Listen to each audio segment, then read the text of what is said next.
Does modern life make you restless for more? I hope so, because you've joined us here on Restless. I'm Father Joseph Gill, along with Lauren and Diane, as we seek to the restless as we Restlessly? as we restlessly seek the thank you, restlessly seek the face of Christ in our crazy and mixed up modern world. I was trying to read from our description because apparently we're no longer zany young adults. Good. But go on. And that was it. That was our that's description. It? That was, yeah. Oh, all right. That was it. But anyway, you've joined us as we... it could be better. Sorry, we'll try to work on work improving on that. We'll throw Joe under the bus because he wrote them. That's all right. But yeah, anyway, we're talking today about overcoming mediocrity. Speaking of a mediocre job of writing the description. No, I'm just kidding, Joe. Just kidding. But yeah, so overcoming mediocrity in one's spiritual life, because that's a big issue. It becomes very easy to kind of get stuck in a rut and just keep kind of doing the same prayers and struggling with the same sins and not really making a lot of spiritual progress. So I think we first got to define what spiritual progress is. Does that mean like more time in prayer? Does that mean like less struggling with stuff? Because I mean, there are some sins that I think I'm going to be confessing when I'm 75, if I live that long, you know? Hopefully. Or maybe hopefully I'm still not. struggling with them. No, you live that long. I hope so. But if you don't, you'll maybe be in heaven sooner. That's my prayer. Yeah, exactly. Lord, keep me as long as I need to be purified. Mm-hmm. I'll be here to 300 years old. Better here than in purgatory. So that's what I hear. Although in purgatory, you have the confidence of like you're on the way to heaven. It's true. Here, I'm like, man, I still could lose it. Darn it. Perseverance to the end, Father. That's what I pray for. I pray for that grace every day. Persevere. So have you like ever felt lethargic in your spiritual life? Like it's just hard to get enthused about seeking the Lord? I feel joyful, ecstatic, like having mystical experiences all the time. That's awesome. I need to spend more time with you so it can rub off. I'm kidding. Of course. I think that's very normal. Yeah, me too. I think for me, that was probably before I really developed my spiritual life. But since I've done that, I don't know. It's like I'm always striving to improve and get closer to God and increase my prayer time, but I don't think I've become mediocre. Oh, that's good. That's good. So you keep trying to make progress every day. Yes. And I think we'll get into this, but mediocre, state of a spiritual life is really bad. It is really bad. And I think it means the person is prideful because they think what they're doing is enough. Yeah. In most senses. They don't have a sense yet of, or they've lost it, desiring more or improving. And that it can be very hard to get out of that state. Well, for me, the lethargy isn't the lack of desire. It's I desire it, but I also realize what it's going to cost to get there. And I'm kind of like, ooh, that's a big cost, you know? Or I don't know how to get there. Like, for example, if I struggle with a certain sin, maybe it's judgmental thoughts. I mean, I've been reading a really awesome book lately by Thomas Dubay. I don't know if you've ever heard of him. He wrote Fire Within, a very famous spiritual book. But he wrote a new one called Deep Conversion and Deep Prayer. And it's really about this. It's about this idea of mediocrity. And he's talking about, what does it take to have deep conversion? And through that, it's kind of a good examination of my own conscience to realize like, wow, I really don't love people as deeply as I need to. Like I recognize one of my big flaws is that if I'm talking on the phone to somebody, I will be like surfing Facebook while I'm talking on the phone. Mm-hmm. And I realize that is not love. Like I am not fully present to that person. But I'm like, I don't know if I want to give that up. Like some people are really boring, and you're sitting on a Zoom meeting and you're like, I just want to pay Facebook. But it sounds like you're spiritually aware of where you are, right? So that is growth in and of itself. Because I guess when I answered this question too, it's more, I was approaching it from the discernment of spirits type of angle where, I'm not always feeling consolation. Sometimes I'm feeling those desolations, which makes it harder to pray. Like I don't have that burning desire. But yeah, I mean, obviously I still work through that, and you don't want to change your routine in those circumstances.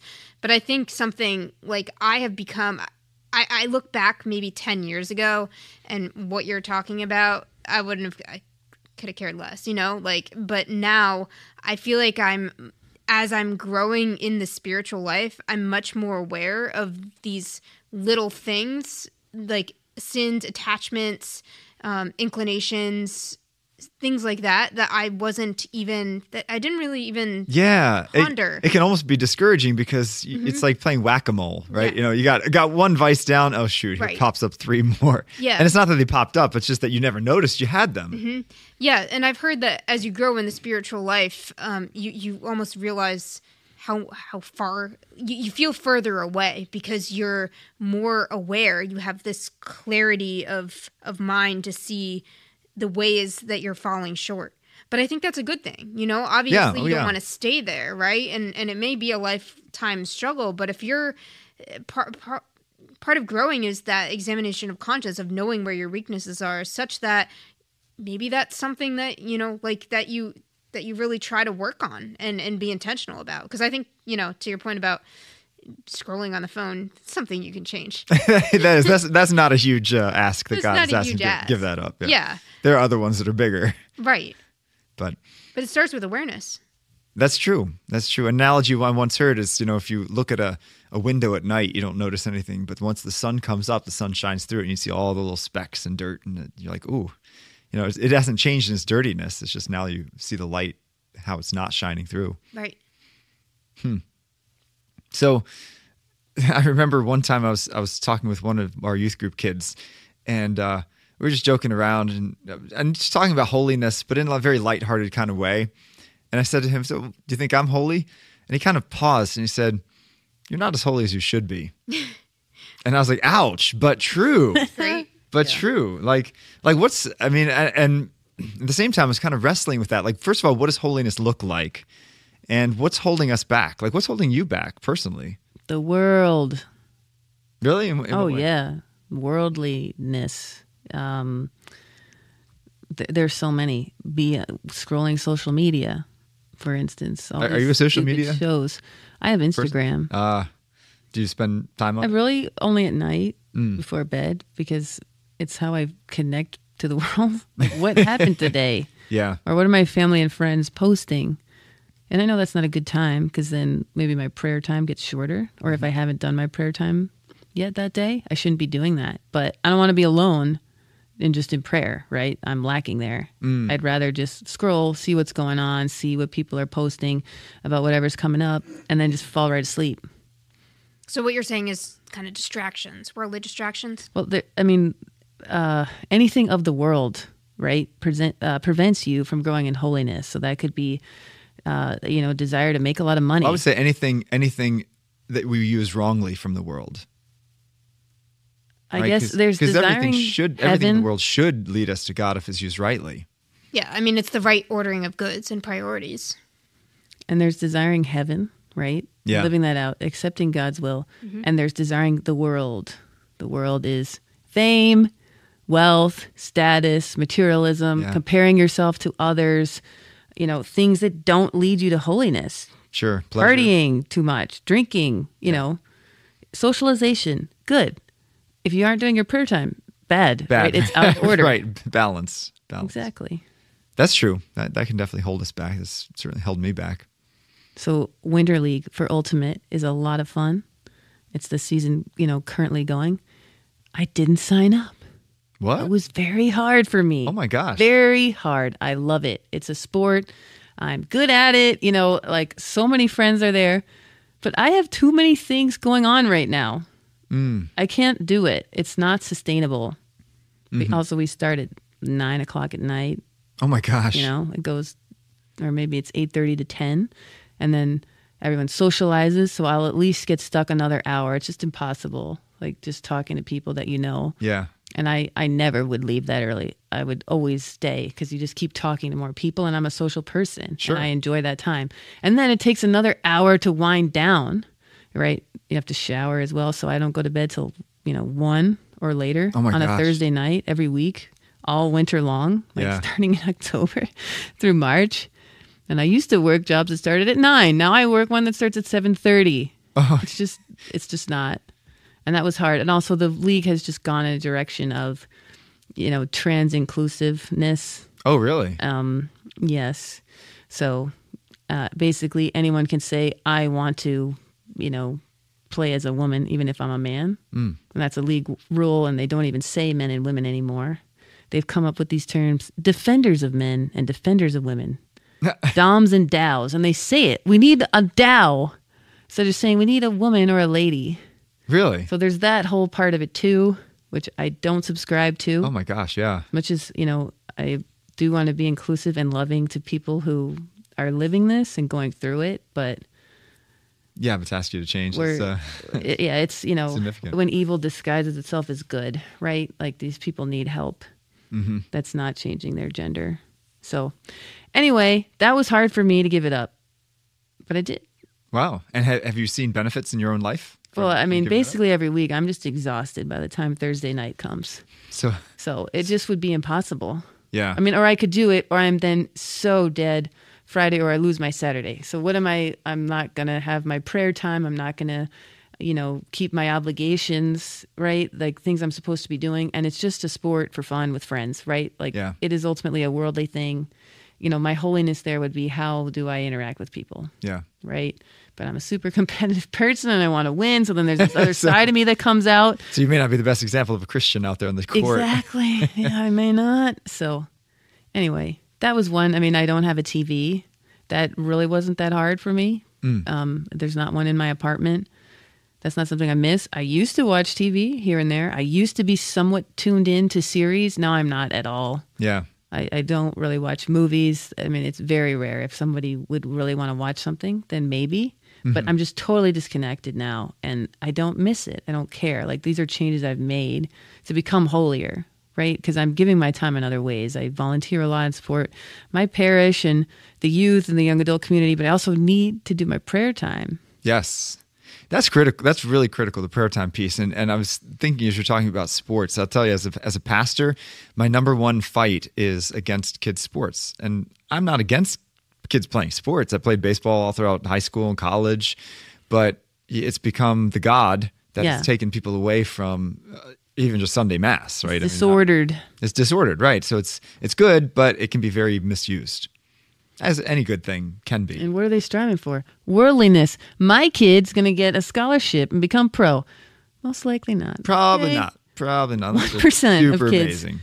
Pretty much. Yeah. It's very low, and yet it's just a culture. It's another. It's a strong force in the culture right now. Kids used to play multiple sports. Now there's so much emphasis on one sport. Dedicate yourself to that. All year. Special coaches. What are we doing? Oh yeah, yeah, absolutely. And it's got to be bad for the kid. It's terribly bad, but I think there's a deep yearning in the heart for the competition, because it's kind of it's like the most epic thing that people will ever enjoy, because they have never heard or experienced or think that the gospel can be epic. They're missing out. They're totally missing out, because they don't realize that we live in the midst of a very epic battle between good and evil. Right. That battleground is our soul. Exactly. And we have an incredible opportunity to fight on the side of the King of Kings and to have him win the victory in us and to be conformed to him, to fight the daily fight against our lower nature. Like, that's epic, because there's something literally eternal hanging in the balance here. And that's way better than the sports score, which no one is going to remember in a year. Exactly. So why is it then? It's one of the points I want to bring up is, like, why is it that so many Catholics are very happy being mediocre?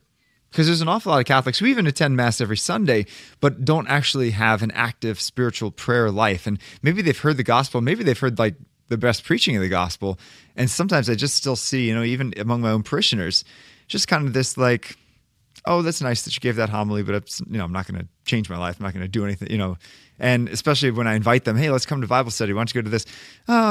Too busy. You can't do it, So it's just kind of like, why is mediocrity so common within the Catholic Church? Well, I think people often don't remember the fact that we're pilgrims on this earth and that our home is in heaven. So there's just, minds are not oriented to the eternal and they're bogged down by the temporal. But also Christianity, and I mean, it involves the cross. It involves dying to self. In baptism, like we're baptized into Christ's death, and the resurrection only comes through the cross. And we have to share in that. So that means that all of the, we basically have to die a daily death to ourselves. And that's hard. Yeah, it is. Sacrifice is really hard. True. I think, too, like a lot of Catholics attend Mass out of obligation. Mm-hmm. Because there is a Sunday obligation. And so if you're just doing an obligation, you don't want to go more than what the obligation requires. Right. Yeah. And I find that people don't really know the story of salvation. There's this rampant thought nowadays that everyone's okay. There's no such thing as sin.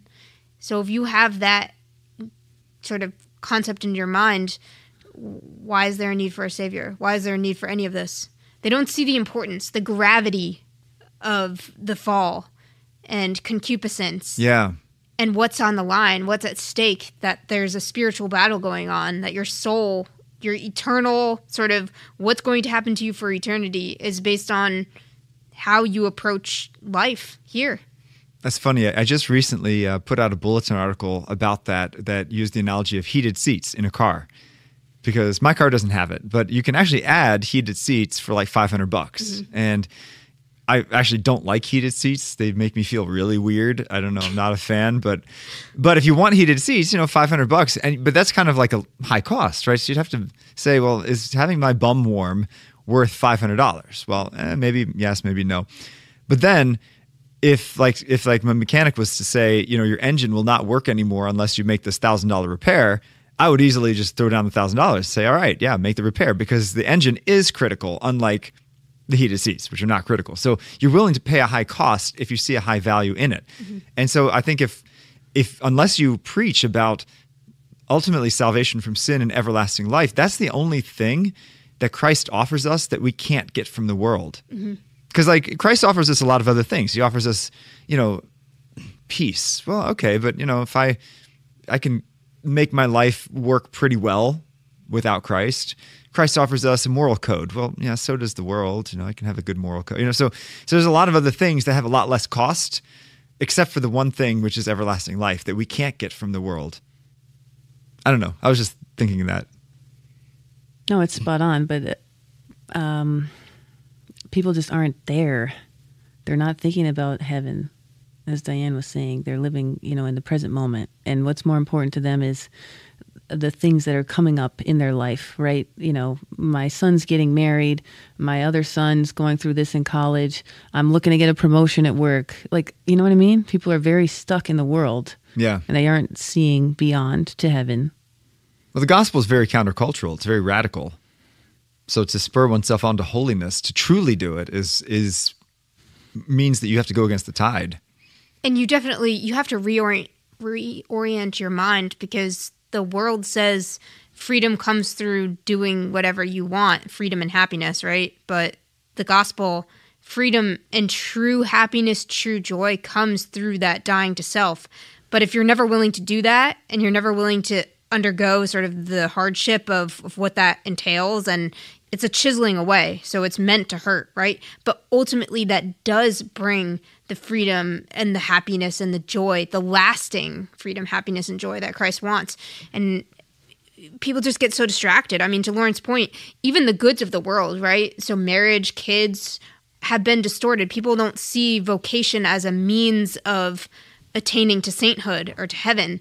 They see it as, all right, this is just something a box to check, because that's what you're supposed to do. Or he'll make me happy. Mm-hmm. Or even worse, he completes me. Yeah. No, only God completes you. I think as far as, I'm just thinking about the parishioner thing, like a middle-aged person who's kind of ho-hum. That's why I did an example of, what's going on in your children's lives. But I think the devil is also at work there. He's telling people or influencing them, oh, what you're doing is enough. I'm fulfilling my obligation. I go to Mass on Sunday. Maybe I do confession once a year. If that. And that's the church requirement. I'm doing enough, and like the devil can keep you there. Yeah. Mm-hmm. And then again, you're more focused on the world because that's normal. Like we live in the world. That's kind of, I think, what comes first, and to that's the hard thing. heaven comes second. You have to be taught that or shown that. Right. And even though we have the desire in our hearts, we're living for something we haven't seen. If we caught one glimpse of heaven, this world would lose all of its interest to us. Mm-hmm. All of its interest. And that's a hard thing. So what can you say then to someone that is living that kind of middle class, pretty decently happy, bare bones Catholicism to stir them on to holiness? What can you say to them? I need help because I need to preach to my hard. people. I think that's really hard. I think, we always say we're supposed to be the example, right? How you live your life hopefully inspires others. And the closer we get to Christ, the more that he lives in us, the more he shines through us, right? So people get that sense of Christ through us. And I've heard, it's Jesus in you that will make someone vulnerable and open up, or Jesus in you that will give them the sense of peace. It's not you, it's him in you. So when you do that, people can sense it, feel it, and they're drawn to you.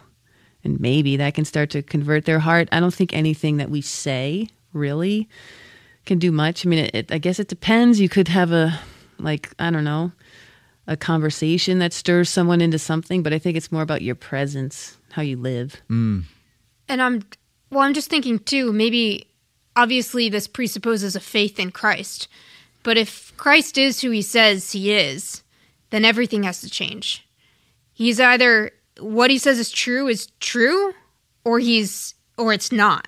Right. And if it's true, then you have to take him at his word. Everything. Mm-hmm. Not picking and choosing. Everything. And his message is consistently dying to self, So yeah, I mean, that should, if your heart is really open to it, is this true? And if it is, then my life has to totally change. My life has to be totally given to him. Yeah. But, it's Jesus himself seems to really not like mediocrity. I mean, I love that great line from the book of Revelation where he says, he will vomit you out of his mouth if you're neither hot nor cold. And you're like, woo, wow. And it's often been said, I don't know if it has a specific quote that somebody said it originally, but that it's easier to convert a hardened sinner than a lukewarm Catholic. Mm. I mean, I don't know. What do you make of that? Like, why does Jesus so dislike mediocrity? And I don't know. I think it's pride, right? Which is the greatest sin. Mm. They're just content where they are. And so they're not seeking more. Someone, I guess, who's farther away probably has some kind of trauma or something. There's something broken. So they probably are seeking more or peace or something, love, but they don't know how. Mm. But then once it happens, there's just a very quick, very strong conversion, and then everything is changed. Yeah. Well, and also when you sin, you recognize your weakness and your dependency on God, and you have this increased gratitude, I think, for the mercy that is shown to you, right? Because someone in the world would probably just shun you, or there would be sort of, obviously there's consequences to actions, but Christ takes us if we're truly repentant and we confess our sins, right?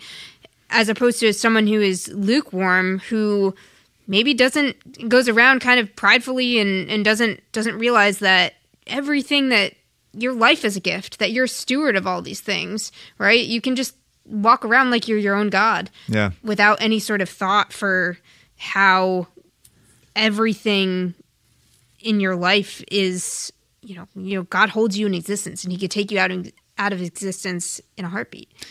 I once had a friend say to me, you're never going to find happiness here on this earth. And they're saying that to me specifically, like I would never be satisfied. And I've always thought that was very true. Like, I've always had a restlessness in me. Like, there's got to be something more out there than this, what meets the eye, even from the time I was like a little kid. Like, I was like, there's got to be more to this life than all of that. I remember one time, I was probably in like 7th or 8th grade.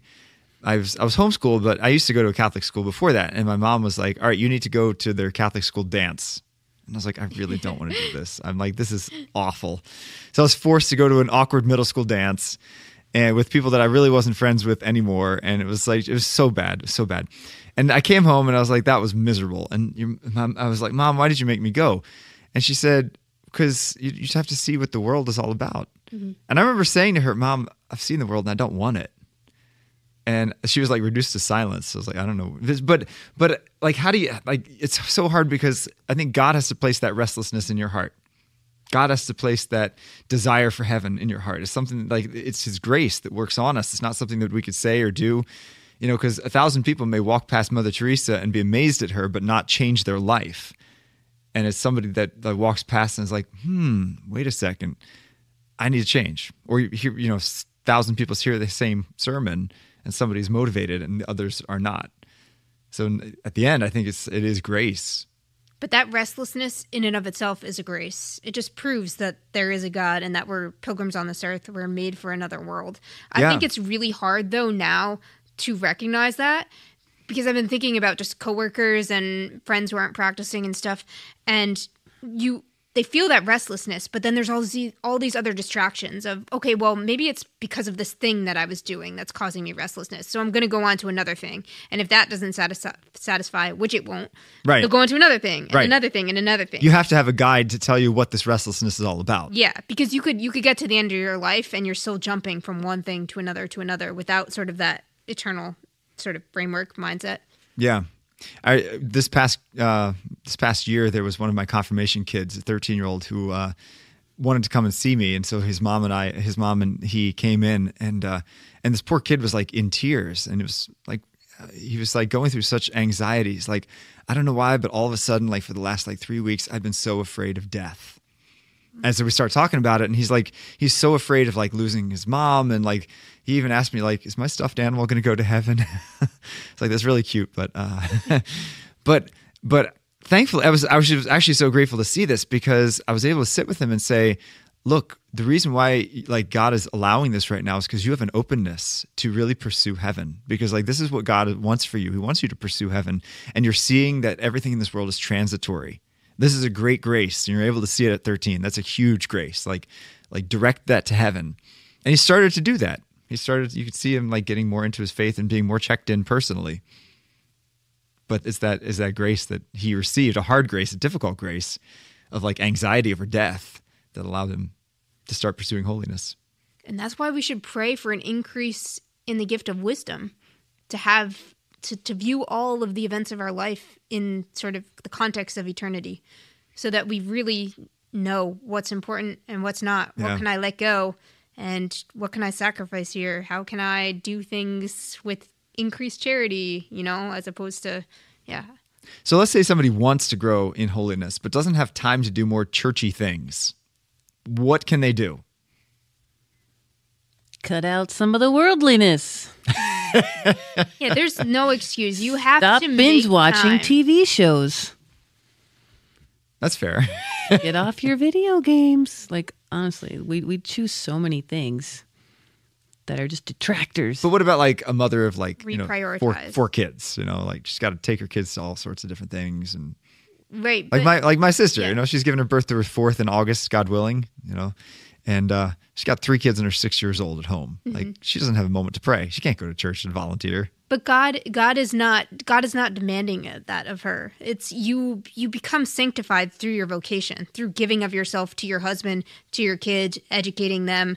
I mean, it's very easy to make a morning offering, so that every moment, every ordinary mundane moment of your day is used for whatever intention that you have, So I always make a morning offering, and I offer it for the salvation of my soul, my family's soul, my future husband, future children, and for the release of souls in purgatory, for specific, if someone's struggling in my life that I know, or someone has a prayer request or intention, then your entire day is meaningful. So it's really just being intentional. Yeah. Rather than like actually trying to increase the time you spend doing churchy things. I think there's like, I love John Bosco, and he had, 400 boys that he had to take care of. So he used to say that he prayed in scraps of time. Mm-hmm. 2 minutes here, 3 minutes there, 5 minutes there. I don't think he ever sat down and did like a contemplative holy hour, but it was all he could do. But you're right, Diane, it was all for Christ, mm-hmm. His whole life, his whole vocation. And there's so many short prayers like my Lord and my all. You could just, when you go up and heat up your coffee, or you're microwaving your food for lunch, you can sort of bring to mind these prayers, these short petitions that are very meditative that you can, incorporate throughout your day. That's certainly true. I think, in the case of your sister, just her role as a mother is sanctifying in and of itself. Right? I mean, especially with small children, that's very demanding, a lot of time, a lot of patience. So God uses everything to sanctify us, right? Especially the people in our lives. So that's a phase of life that's dedicated, in that role. There's not time, let's say, to give to the church, but there are so many ways to grow in holiness. And live your vocation. Yeah, God puts all of the sacrifices you need to do just right in front of you. Sometimes the people. God, I really don't want to do this. That's when you know... That's what you should be doing. That's right. To make yourself holier. That's right. Yeah, amen to that. We should spur ourselves on daily to make progress, because we're not going to be saints overnight, but if day by day we grow in some virtue, then we can say it's been a successful day. And if we've offered our day to God, then nothing has been wasted. Thanks for tuning in to this episode of Restless. You can find us on 1350 AM or 103.9 FM on the Veritas Catholic Network app, which you should all download, and also other places where you get podcasts. So tune in next time. God bless you.